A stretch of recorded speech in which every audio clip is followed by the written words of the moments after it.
Hi అండి, అందరికీ నమస్తే.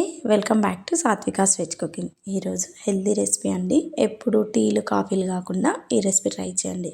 హెల్త్ కూడా చాలా మంచిది. మీరు కూడా వీడియో చూసి తప్పకుండా ట్రై చేయండి.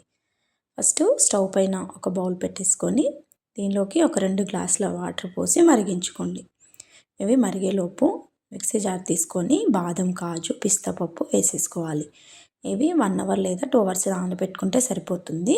దీనిలోకి కొన్ని పాలు పోసి ఇలా మెత్తగా పట్టేసుకొని సైడ్లో పెట్టేసుకోండి.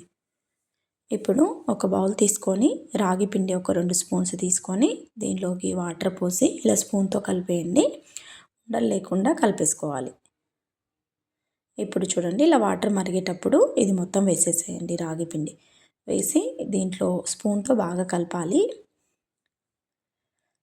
ఇలా కొంచెం కలిపాక మనం ఇందాక మిక్సీ పట్టేసుకున్నాం కదా కాజు, బాదం, పిస్తా, అది మొత్తం యాడ్ చేసుకొని పాలు కూడా యాడ్ చేసుకోండి. ఒక గ్లాసు పోసి ఇలా స్పూన్తో బాగా కలుపుతూ ఉంటే కొంచెం చిక్కబడుతుంది. దీనిలోకి స్వీట్ కావాలంటే వేసేసుకోవచ్చు, లేదంటే స్కిప్ చేయొచ్చు. నేను కొంచెం చాక్లెట్ యాడ్ చేశాను, కొంచెం బెల్లం కూడా వేస్తాను.